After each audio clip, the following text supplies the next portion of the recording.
এখন বাংলাদেশে বিএনপিকে আলাদাভাবে জামাতের থেকে বা এনসিপি থেকে আলাদাভাবে কোনো একটা ম্যাসিভ থ্রো করার কোনো জায়গায় বিএনপি আর নেই।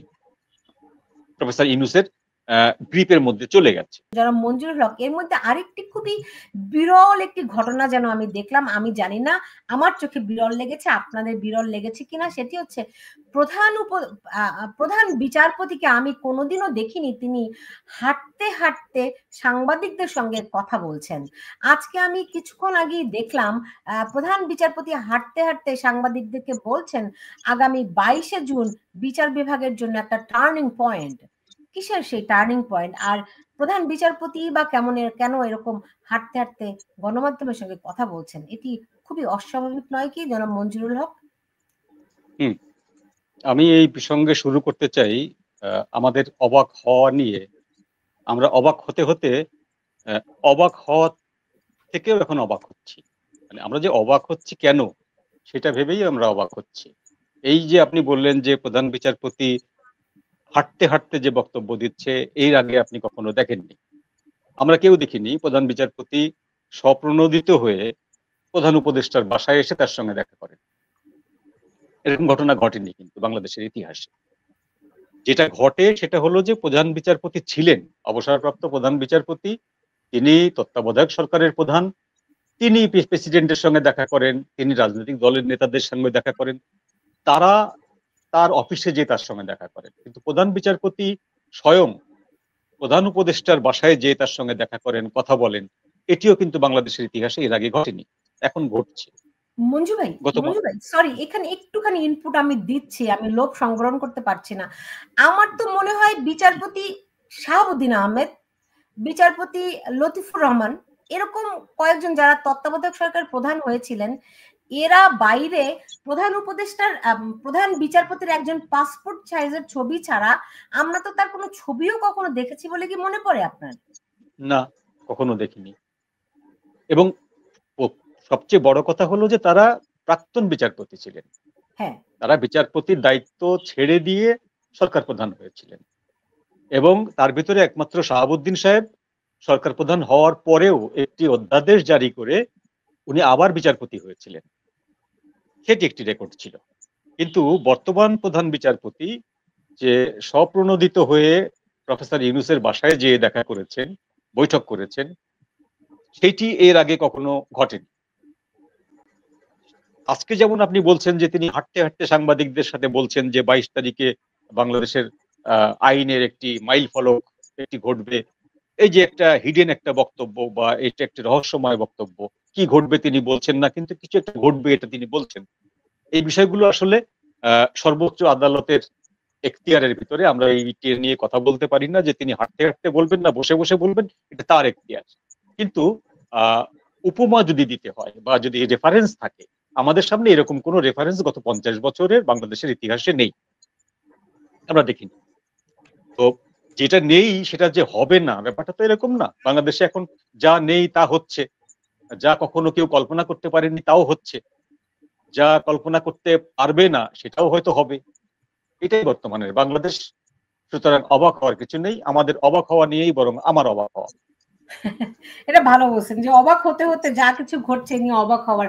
এখন এই জাতীয় এই যে সাংবিধানিক কাউন্সিল, এটার বিষয়টা কি? তারা এটি করার জন্য খুবই জি। এখন সাংবিধানিক কাউন্সিলের বিষয়টার আগে বলতে হয় যে সংবিধান সংস্কার কমিশন, সংবিধান সংস্কার কমিশন গঠিত হয়েছিল গত বছর অক্টোবর মাসের 7 তারিখে। 9 সদস্য বিশিষ্ট কমিশন গঠন করা হয়েছিল এবং যথারীতি প্রফেসর ইউনূস যেভাবে 8 তারিখে সরকার গঠন করেছিলেন একক সিদ্ধান্ত বলে, ঠিক সেভাবেই অক্টোবর মাসে এই কাউন্সিলটা গঠন করেছিলেন একক সিদ্ধান্তে। তিনি চেয়ারম্যান হয়েছিলেন এবং ভাইস চেয়ারম্যান হয়েছিলেন ডক্টর আলী রিয়াজ। তো সেই সময়ে এই সংবিধান সংস্কার কমিশন গঠন করার পরে বিভিন্ন রাজনৈতিক দলের সাথে তারা একাধিকবার বৈঠক করেছে, সংবিধান বিষয়ক বৈঠক, সংস্কার বিষয়ক বৈঠক ইত্যাদি ইত্যাদি করেছে। এরপরে ঘটনা পাকতে পাকতে এমন একটা জায়গায় এসে ঠেকেছে, সেই জায়গাটা হচ্ছে লন্ডন সফরে প্রফেসর ইউনূসের যে বক্তব্য যে এপ্রিলের নির্বাচন প্রয়োজন হলে ফেব্রুয়ারিতে আনা হতে পারে। তারেক জিয়াকে দেওয়া বক্তব্য এবং তারেক জিয়ার প্রফেসর ইউনূসের সমস্ত কর্মকাণ্ডকে সমর্থন করা, বিএনপির সমর্থন করা, এই জিনিসগুলো হচ্ছে রাজনীতিতে গুণগতভাবে পরিবর্তনের একটা মোড়। এই পরিবর্তনের পরে যেটা দাঁড়াচ্ছে সেটা হলো যে একটি সুপ্ত যে বিষয়টি দাঁড়ালো সেটা হলো জামাত সরকারের উপরে হঠাৎ করে একটু বিরূপ হলো, বিএনপিকে অতিরিক্ত কাছে টানার জন্য বা বিএনপির সুরে কথা বলার জন্য এবং বিএনপির দাবি মতো এপ্রিলের নির্বাচন ফেব্রুয়ারিতে এগিয়ে আনার জন্য জামাতের একটু আপত্তি ছিল। এবং বিএনপি যেটা করলো যে বিএনপি শুধু প্রফেসর ইউনূসের ফাঁদে পা দিল তাই শুধু না, বিএনপি জামাত এবং এনসিপি এই তিন দলের সাথে বিএনপির যে পার্থক্যটা ছিল দুই দলের সাথে, সেই পার্থক্যটা বিএনপি মুছে ফেলল। গতকালকে বিএনপি যেভাবে তাদের সাথে মিশেছে, তাদের সাথে ঐক্যমত্য হয়েছে, তাতে করে এখন বাংলাদেশে বিএনপিকে আলাদাভাবে জামাতের থেকে বা এনসিপি থেকে আলাদাভাবে কোনো একটা ম্যাসিভ থ্রো করার কোনো জায়গায় বিএনপি আর নেই, প্রফেসর ইউনূসের গ্রিপের মধ্যে চলে গেছে। তো সেইখানে জুলাই ঘোষণাপত্রটা হচ্ছে এই সরকারের একটা কমিটমেন্ট, অনেকদিন আগের কমিটমেন্ট। এটা যে কমিটমেন্টটা তারা করেছিল, যে ভুলটা তারা করেছিল প্রথমে জাতীয় সরকার গঠন না করে, জাতীয় সরকার গঠন না করে ৭২-এর সংবিধান ছুঁয়ে শপথ নিয়ে সরকার গঠন করেছিল, যে কারণে ৭২-এর সংবিধানটাকে তারা ছুঁড়েও ফেলতে পারেনি। তো এখন যদি জুলাই ঘোষণাপত্রকে তারা গ্রহণ করে ডিক্লেয়ার দিয়ে, তাহলে জাতীয় সংবিধান যেটা আছে ৭২-এর সংবিধান, সেটিকে ছুঁড়ে ফেলতে ১ সেকেন্ড টাইম লাগবে না, ওই সংবিধানটি অকার্যকর হবে। এখন এই যে আজকের যে কথাটি উঠছে, এটা ১৩ তারিখে এই ঘোষণাটি হয়েছে যে জাতীয় সংস্কার কমিশন তাদের ভেতর থেকেই আরেকটি জাতীয় সাংবিধানিক কাউন্সিল গঠন করতে চাচ্ছে। এই কাউন্সিলটা রূপরেখা ডক্টর আলী রিয়াজ অক্টোবর মাসেই দিয়েছিলেন, সে নতুন কোনো কিছু না। ডক্টর আলী রিয়াজ অক্টোবর মাসেই যে বলেছিলেন ৭টি পয়েন্ট, সেই ৭টি পয়েন্ট এই কাউন্সিলের ভেতরেও আছে।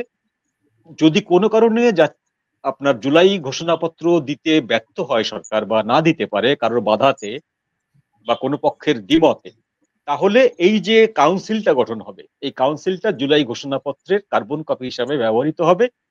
এট দ্য সেম টাইম এইটি সংবিধানের, আমাদের ৭২-এর সংবিধানের ডুপ্লিকেট হিসাবে ব্যবহার করা হবে। এবং এই সংবিধান বলে নির্বাচন হবে কি হবে না, কবে হবে, এই বিষয়গুলো তখন আর কোন রাজনৈতিক দলের ইচ্ছা অনিচ্ছার উপরে নির্ভর করবে না। পরিষ্কারভাবে এই কাউন্সিল নির্ধারণ করবে যে কবে নাগাদ নির্বাচন হবে, কেন দেরি হবে, কেন দেরি হবে না, সমস্ত বিষয়গুলো এই কাউন্সিল নির্ধারণ করে দেবে। এবং কাউন্সিলের বক্তব্য অপর রাজনৈতিক দলগুলো মানতে বাধ্য থাকবে, কারণ তাদের মতামত নিয়েই কাউন্সিলটা গঠিত হবে। এই কাউন্সিলের ভিতরে কি কি আছে সেই জিনিসগুলো যদি ইলাবোরেটলি বলি, আমি ৭টি পয়েন্টের কথা বলি।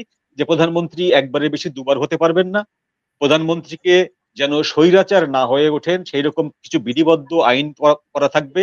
সেই আইনগুলোর ভিতরে আছে ন্যায্যতা, সাম্যতা, বহুমত, পরমত সহিষ্ণুতা এবং গণতন্ত্র।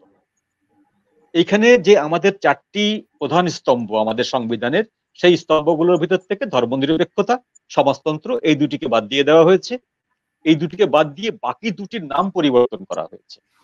তো এই জিনিসগুলো একটা গ্রহণযোগ্যতা পাওয়ার জন্য প্রফেসর আলী রিয়াজ সাহেব বলেছেন যে তিনি ৫০,০০০ মানুষের ইমেইল ভার্সন মতামত পেয়েছেন। মতামতটি পক্ষে না বিপক্ষে এটি কিন্তু তিনি বলেন, তিনি মতামত পেয়েছেন।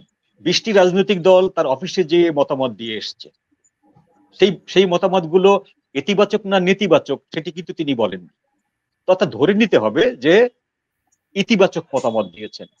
তো যদি ইতিবাচক মতামত দিয়ে থাকেন, সেই ২০টি রাজনৈতিক দলের ভিতরে ধরুন সিপিবি আছে, বাসদ আছে, জাসদ আছে, এলডিপি আছে, গণফোরাম আছে। যে গণফোরামের লোকজন কালকে জামাতের সাথে চিৎকার চেঁচামেচি করলো, বৈঠকে তাদেরকে সময় দেওয়া হয়নি, জামাতকে বেশি সময় দেওয়া হয়েছিল, এই দলগুলোই কিন্তু আলী রিয়াজ সাহেবের অফিসে যে ওই যে পয়েন্টগুলো, সবচেয়ে মূল পয়েন্ট, সেখানে সম্মতি প্রদান করে এসেছে। তাহলে সরকার দুটো অপশন কাছে রাখছে, একটি অপশন ফেল করলে আরেকটি অপশন অ্যাক্টিভ করবে। যদি জুলাই ঘোষণাপত্র ফেল করে, সাংবিধানিক কাউন্সিল অ্যাক্টিভ হবে। যদি সাংবিধানিক কাউন্সিল ফেল করে, জুলাই ঘোষণাপত্র অ্যাক্টিভ হবে। যদি জুলাই ঘোষণাপত্র এবং সাংবিধানিক কাউন্সিল উভয়ই ফেল করে, তখন নির্বাচন কবে নাগাদ হবে এইটি নির্ধারণ করার মতন আর কেউ থাকবে না।